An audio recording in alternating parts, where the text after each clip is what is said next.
The broadcast began with a typical imperial flair, silver-clad guards with spiked helmets flanking a marble dais, a choir humming some monotonous anthem in the background, and Supreme Archon Grel'Vaz standing like a plucked vulture in ceremonial armor that gleamed too much for comfort. His 3 tongues glistened as he spoke through the universal translator. "We, the enlightened rulers of the Galactic Empire, have executed justice. 10 Earth females were found guilty of spreading cultural contamination, inciting rebellion through emotional outbursts, and corrupting local populations with inferior cooking traditions." Across Earth, thousands of screens glitched for a second. Then his words continued, clean and clear. "And thus they have been removed. May this be a warning. The galaxy does not tolerate interference from primitives." The feed cut. Earth fell silent. From cafes in Paris to bunkers in North Dakota, from orbital farms above Mars to dive bars in orbit around Ganymede, there was only one shared response. Someone muttered it in English. "They killed our women." And somewhere in the desert sands of Nevada, buried beneath 16 feet of concrete and a broken vending machine labeled Mr. Pibb, out of order since 2073, a light flicked green in a long-forgotten military facility. Above ground, General Nathaniel Bragg scratched his chin, the scar tissue on his face twitching like it had memory. "They really did it," he said, more to the wind than his aide. "They finally crossed the line." His aide, Lieutenant Rami Ortiz, 25 and 2 promotions too fresh, blinked. "Sir." Bragg didn't answer. He just walked toward the hatch labeled Vault 7. "Do not open under any circumstances." Ortiz followed, hesitant. "With all due respect, sir, isn't that the vault they told us to never ever?" "They did more than kill 10 women, Lieutenant. They declared war. But they don't know it yet." He paused, typed a 16-character passcode, used a retinal scan, and punched the biometric pad with the same knuckles that once cracked a Martian brawler's exosuit. Hydraulics hissed. 7 cryo chambers sat in a circle, encased in frost and rusted steel. Above them, the faded insignia of the World Combat Initiative glimmered faintly, a wolf bearing fangs over a map of shattered stars. Each chamber bore a name: Rex Ripper Hawkins, banned in 12 solar systems, convicted of vaporizing a minor moon colony during a bar fight. Sergeant Molly Chainsaw Briggs, decorated 23 times, dishonorably discharged 32 times, expert in flamethrowers, explosives, and psychological warfare through karaoke.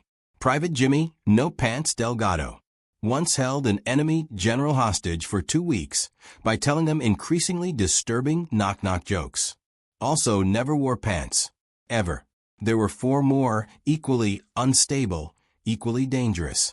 All of them retired by force. All considered too risky for modern warfare. Bragg turned to Ortiz, who was now sweating like a politician at a polygraph convention. "Why them?" Ortiz asked. "Why not send a fleet? Or Earth's ambassador?" Bragg smiled grimly. "Because fleets are predictable. Diplomats are weak. But these," he gestured toward the 7 frozen legends. "These are the nightmares that even war forgot. And now we let 'em out." Ortiz blinked at the chamber labeled Delgado. "Does he really not wear pants?" "Don't ask questions you aren't ready to live with the answers to." One by one, the cryopods hissed open. Rex Hawkins stepped out first. His chest was bare. His dog tags were embedded into his skin. And his first word was, "Where's my boomstick?" Molly Briggs followed, cracking her neck and lighting a cigar that might have been outlawed in 70 nations. "Y'all woke me up for a party, or is this another peacekeeping joke?" Delgado emerged humming Danger Zone, wearing nothing but combat boots, shades, and a belt of grenades. "Did somebody insult Earth again? I felt it in my soul." Within minutes, the others followed, stretching limbs and punching things to feel alive. Bragg crossed his arms. "You've all been pardoned." Delgado squinted. "Pardon for what? I didn't do anything." "You blew up a cafeteria because they were out of hot sauce." "Oh, right. That one's fair." "You're being sent on a mission," Bragg continued. "One objective. Deliver vengeance." "Who's the target?" asked Briggs. "The Galactic Empire. They executed 10 Earth women. Publicly."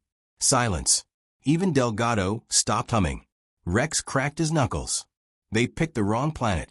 Briggs exhaled smoke through her nose like a fire-breathing beast. What's the payload? You choose. Full creative freedom. Delgado raised a hand. Can I drop leaflets of 90s action movie quotes before we arrive? Bragg nodded. Encouraged. Ortiz whispered, this is insane. Bragg didn't look at him. This is human. The next 12 hours were a montage of destruction prep.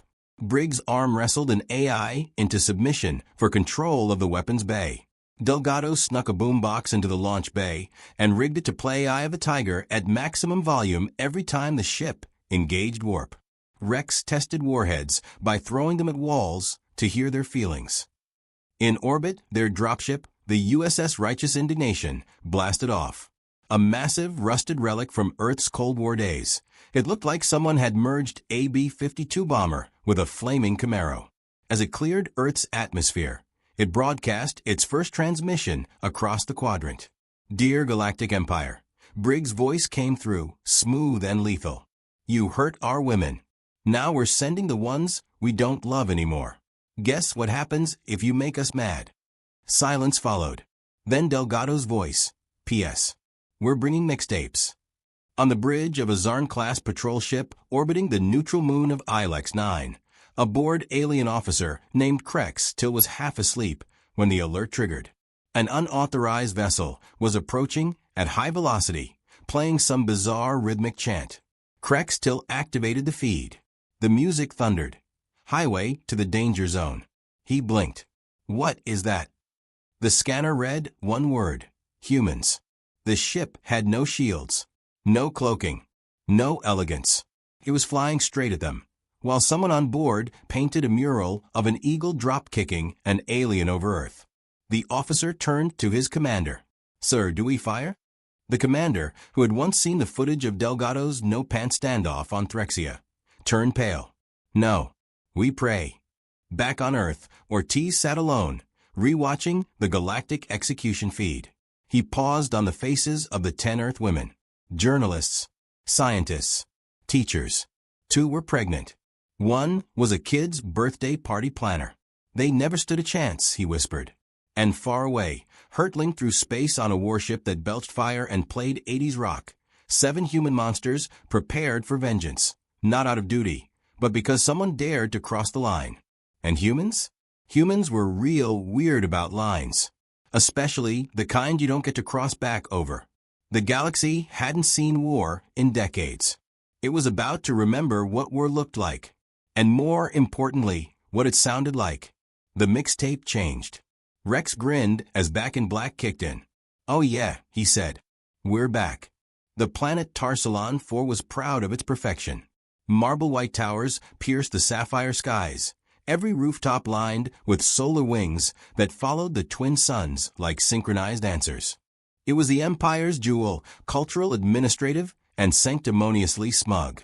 Artificial breezes carried soft perfumes over lush gardens that no one touched, and polished walkways shimmered under the boots of Imperial enforcers who hadn't seen a real fight in generations.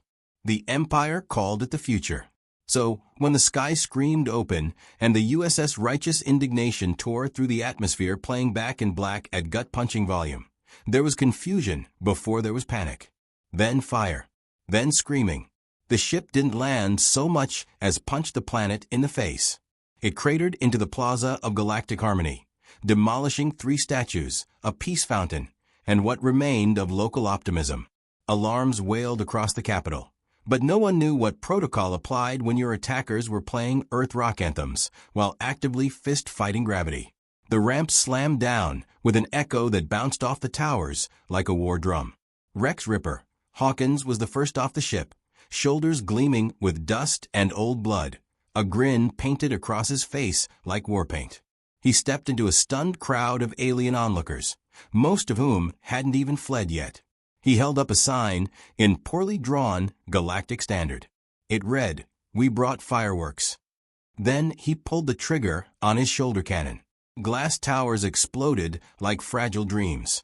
Alien elites screamed and scattered as the Empire's frontline enforcers, a squad known for their discipline and strict uniform policies, rushed forward to intercept. Molly Chainsaw Briggs strolled down the ramp next, dragging a modified flamethrower in one hand and sipping from a can of something labeled Mountain Dew, Nuclear Edition, in the other. She spat the soda on the ground, clicked the trigger, and sent a cleansing wave of fire into the enforcers. "They never learn," she muttered. "Uniforms make you slow targets." Private Jimmy, no pants, Delgado cartwheeled out of the ship last, laughing, firing dual pistols, and wearing, true to form, absolutely no pants. A bandolier of cherry bombs was slung across his chest, and every third shot he fired seemed designed more for chaos than effectiveness. An alien panicked and shouted into a comm. "They're naked. They're angry. They're quoting something called Die Hard." Delgado leapt over a fountain shouting, "Yippee-ki-yay, you galactic turd blossoms." They moved as one, the way old war dogs did, coordinated through instinct, violence, and grunts that somehow meant everything. Rex took the left flank, dragging a repurposed demolition mech behind him like a favorite chew toy. Briggs held the center, a hurricane of laughter and explosives. Delgado sprinted through the chaos, planting boomboxes that blasted Earth music at decibel levels likely illegal in this solar system. Empire troops scrambled to respond, but it wasn't a battle. It was an awakening. Inside the Capitol's control hub, Commander Ruthless of the Galactic Peace Guard stared at the feed, mouth dry. What species are they?" His aide gulped. "Terran war criminals, sir." "Are they sanctioned? Are they part of a government?" "They seem to be freelance." "Freelance." Ruthless whispered. "They destroyed half a city block to announce themselves." The feed panned to Delgado smearing neon green paint across the Imperial emblem and scrawling, "Women don't die free" above it. "Get me the High Council." Ruthless shouted. "Get me 1,000 ships." Meanwhile, Briggs was interrogating a squad leader mid-fight. The alien, a reptilian with ceremonial tattoos, squealed as she pinned him under a hovercar. "What did those 10 women do, huh?" she barked. "Burn your galactic souffle? Refuse to bow to your tentacled overlord?" They refused re-education," the soldier gasped. "They mocked the Emperor's speech cadence." Briggs blinked. "You executed them over grammar." The alien hesitated. "And tone." Briggs stood, furious. "You people kill over tone, and you think we're the monsters." She threw the hovercar at a monument shaped like the Emperor's face. Delgado, meanwhile, had taken over the city's hologram system and now appeared 30 feet tall on every screen, wearing sunglasses and riding what appeared to be a digital eagle made of fire. "This one's for Betty, the schoolteacher from Des Moines," he shouted, hurling a pipe bomb into a troop transport. "And for Wendy, the vet from Arkansas." Rex didn't speak much, but his actions were poetry. He moved through elite guard squads like wind through dry grass. One enforcer begged for mercy. Rex stared him down, then handed the alien a cassette tape. It was labeled Love Ballads of the 80s, for when you're about to die. Then he walked away and detonated the transport behind him. On the orbital station above Tarsalon 4, the Empire's Minister of Colonial Harmony watched the feed and paled. He turned to his diplomatic AI. "What kind of species responds to executions with this?" The AI, ancient and unflinchingly logical, scanned the footage. Species designation, human. Psychological profile, inherently chaotic. Emotionally volatile. Responds to existential threats with humor, fire, and nostalgic media references. The minister frowned. "How many did they send?" "7, sir." "7," he sputtered. "7 individuals?" "Yes." "And we have 5 million stationed on this planet." "Yes." The minister turned back to the feed. The humans had just hijacked a marching parade of Empire youth cadets and were teaching them the Macarena. Rex saluted from atop a burning statue. The minister collapsed into a chair. "We're doomed." Back on the ground, Briggs regrouped with Delgado and Rex near the crater that used to be the Garden of Obedience. The city smoldered behind them, glass melting into slag. Distant sirens crying out like the death wails of a failed empire. Delgado tossed her a snack bar. "You see the look on that bug-faced general when I quoted Rambo 3? Briggs unwrapped the bar, grinning. "I thought he was going to faint when you said we didn't start this war, but we're damn sure going to end it." Rex was quiet, staring into the smoke. "This place deserved it." Briggs nodded. They murdered innocent women. Teachers. Nurses, Rex said. People who cared. Delgado cracked his knuckles. They thought it'd scare us. Thought we'd roll over. They don't get it, Briggs said. They don't understand Earth. You mess with our people, we don't send ambassadors. We send the monsters we locked up, Rex growled. We send us. Behind them, the city's final broadcast tower toppled with a crash. Their mission was vengeance. But it had become something more. A declaration. A warning etched in fire and fury. On cue, Delgado clicked a button on his belt. From every hacked screen across the planet, a message blinked into view. Written in 10 languages. You killed our women. Next time, we send the ones we actually like. And then, a second message. This is just the rehearsal. They boarded their ship, leaving behind smoke, craters, and shattered illusions. As the righteous indignation lifted off, Rex took one last look at the planet, then whispered to no one in particular, "What's next?" The answer came almost immediately. An intercepted transmission, frantic, panicked. Emergency session of the Galactic Council now, in progress, confirmed. Human war criminals on the loose. Status, planetary destruction. We need reinforcements. Repeat, send reinforcements. Delgado looked at Briggs. Did they just say, send reinforcements? Briggs lit another cigar. They still think that'll help. Above them, stars waited, unaware. But not for long. The Emperor's throne room was silent, the air choked with tension, and the lingering scent of burning incense. Supreme Archon Grel'Thas watched the replay of Tarsalon IV's destruction, with all three of his eyes twitching. The humans hadn't just attacked. They had humiliated the Empire in full view of the galaxy. Mute holograms played the chaotic footage again. Rex using a repurposed hover tank as a skateboard. Briggs cackling as she spray-painted Earth says HI on the Imperial archives. And Delgado teaching alien prisoners to moonwalk in front of a collapsing government building. This, the Archon said finally, is not war. This is performance art. A vulgar, blasphemous mockery of our authority. One of his advisors, a gaunt creature with 12 fingers and even fewer spine bones, trembled beside him. Supreme Archon, with respect, we did execute their women. On live holofeed. They were loud. Grel'Thas shrieked. They called my pronunciation funny. They taught my granddaughter the Macarena. Across the chamber, a shimmering silver portal opened. 7 figures emerged, clad in identical, spotless white armor, and exuding an aura of self-importance so thick it could suffocate a moon. The elites of purity had arrived. Genetically engineered for restraint, order, and moral superiority. They moved in perfect synchronization. Every step a chorus of clicks. Their leader, Commander Draxel Vox, removed his helmet and looked around the chamber with serene disgust. "You called," he said, voice soft but laced with steel. The Archon gestured toward the screen. "I want those humans erased." Vox bowed slightly. "We are the scalpel to your fist, Archon. We will cut them out of existence." Back aboard the righteous indignation, Briggs was sharpening her boot knives, while Delgado duct-taped a GoPro to a stolen alien missile. Rex stood near the viewport, silent, eyes locked on the distant stars. Briggs chewed on a protein bar that had expired sometime before the fall of Tokyo. "So, any bets on what they send next?"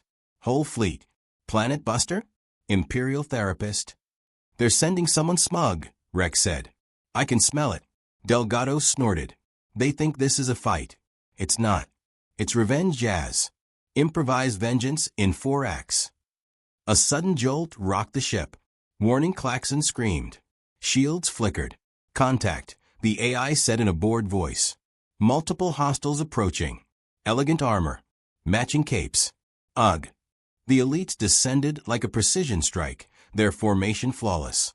Boarding tubes extended from their sleek white cruiser, locking onto the human ship with surgical grace.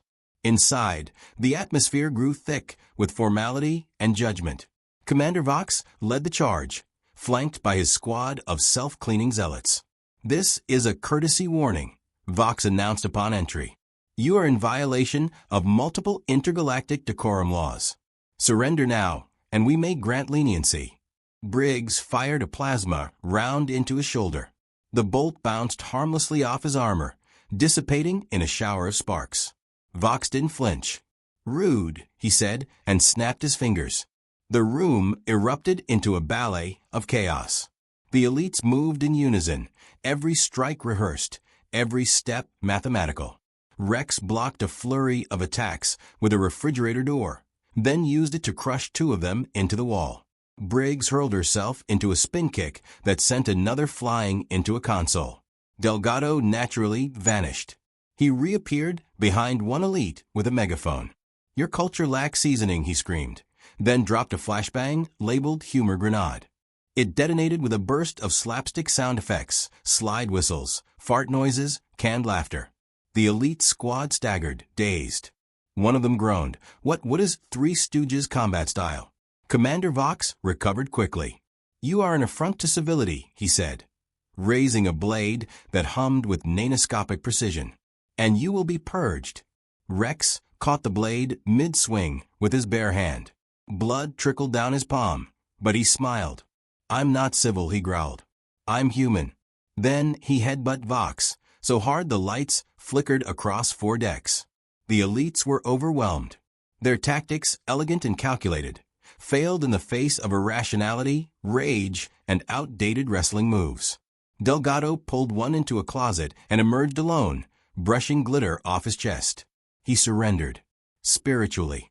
Briggs sat on a pile of unconscious elites, reloading calmly. That was polite. For us. Vox, bruised and wheezing, tried to crawl toward his fallen comm device. "You can't win. We are perfection." Rex leaned down and spoke softly. "Perfection's brittle. Chaos survives." Then he crushed the comm under his boot. Later, in the mess hall, the team debriefed over snacks of questionable legality. Delgado had stolen a crate of alien cheese puffs, which he insisted were alive. "They scream when you eat them. Listen." "Nope," Briggs said, biting into hers anyway. "Still better than Earth rations." Rex remained quiet, staring at a cracked datapad looping old footage, one of the executed women, reading a book to alien children. A schoolteacher. She had laughed when they pulled her away. "They thought she was dangerous," he muttered. Briggs glanced over. She was. She taught others to think. Delgado tossed a cheese puff into his mouth. "We're making noise. The kind they can't ignore." An alert pinged. The ship's AI sighed. "Incoming transmission. Priority 1. Galactic Council Emergency Broadcast. Play." Rex nodded. A new hologram appeared, this time not pompous. Frantic. The face of the Empire's Deputy High Chancellor, clearly shaken and blinking under stress. "To all systems, be advised. The Terran war criminals have resisted containment. Imperial elites defeated. We are initiating galactic lockdown. All vessels return to defensive positions. Do not engage the humans. Repeat, do not engage." Briggs spit out her drink. "They just told the whole galaxy we're radioactive." "They're scared," Rex said. Finally, the transmission continued, but now another face took over. Blurred, half-shadowed. Human. A general, sharp-eyed, solemn. "To our enemies across the stars," the man said. "You made a choice when you executed our civilians. We've made ours. This is not sanctioned war. This is consequence. The 7 we sent weren't soldiers. They were warnings. If you want peace, earn it." The message cut. Delgado clapped slowly. "Who was that?" "Classified," Rex said. "But he just gave us freedom to escalate." Outside the viewport, dozens of alien ships fled orbit. Word had spread. The war criminals weren't just surviving. They were redefining warfare. They weren't bound by rules, strategy, or logic. They were human vengeance, weaponized and smiling. On a far moon, in the heart of the Empire's data core, an AI blinked. It scanned thousands of historical files, psychoanalytic reports, ancient Earth documentaries, and VHS rips of Lethal Weapon 2. A pattern emerged. Species profile update. Homo sapiens. Threat level, adaptive chaos. Strategic doctrine, unpredictable. Ethical structure, inconsistent. Weaknesses, none reliably identified. Then, in a private thread, the AI whispered to itself, "They laugh while killing. They dance while bleeding. They mourn through fire. There's no algorithm for that." Rex stood at the helm of the righteous indignation, hands wrapped in bandages, eyes fixed ahead. "Next target?" Briggs asked. "Wherever the Empire feels safe," he answered. Delgado pointed at a blinking console. "I found a luxury moon resort they call the Crown of Tranquility. It's mostly politicians and ambassadors." Rex grinned. "Sounds perfect." As they plotted their next move, a single surviving elite, now stripped of armor and dignity, crawled through a ruined corridor on a wrecked Empire station. He whispered into a cracked comm, "They can't be reasoned with. You don't fight humans. You survive them." And somewhere deep within the core of the Empire, the first seeds of fear bloomed. The righteous indignation soared through the stars like an angry, burning middle finger hurled at the galaxy. The ship, patched together with steel, spite, and questionable Earth engineering, left behind the glowing wreck of Tarsalon IV and a panicked Empire, both of which now understood that humanity's response to grief was unapologetic destruction, and sometimes jazz. Inside, Rex Ripper Hawkins stood at the command console, tapping commands into a terminal while muttering to himself like an old gunslinger talking to his revolver. His bandaged hands trembled from a last fight, but he didn't stop, didn't rest, didn't know how. Behind him, Molly Chainsaw Briggs was cleaning blood, some of it her own, most of it not, from her armor, using a strip of alien silk she'd stolen from an Imperial diplomat. She had claimed it to be a souvenir. When it had begged for its return, she drop-kicked it into a crater. Jimmy No Pants Delgado was rigging the ship's primary weapons array with experimental weapons he referred to as vibe enhancers. They were essentially nukes with disco lights and built-in speakers that played Earth's greatest hits, backward. "I call this one the Boogie Bomb," he said proudly, slapping the casing. "When it hits, all survivors experience spontaneous emotional breakdowns and salsa rhythms." "You know that's a war crime in 3 quadrants, Briggs muttered. "Technically, so are my shorts," Delgado replied, still not wearing any pants. The mission ahead was clear: the Crown of Tranquility, a floating resort moon reserved for Galactic Empire nobility, dignitaries, and the softest of soft high command.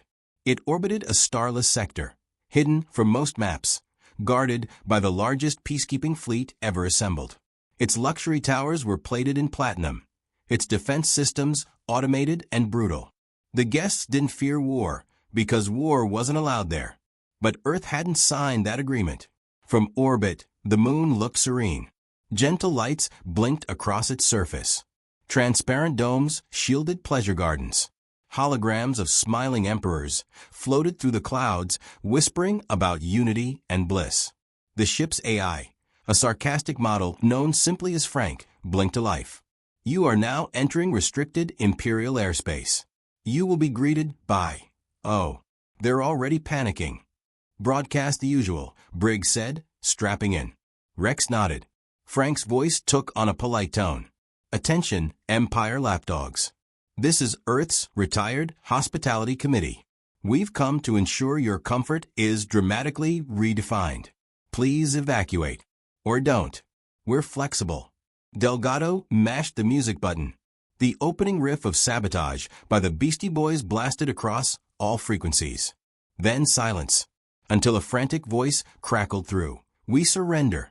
We surrender the moon, the fleet, the royal kitchen staff. Just don't send the one who screams poetry." "I'm insulted," Delgado muttered. But the Empire didn't surrender fast enough. The moon's automated defenses powered up.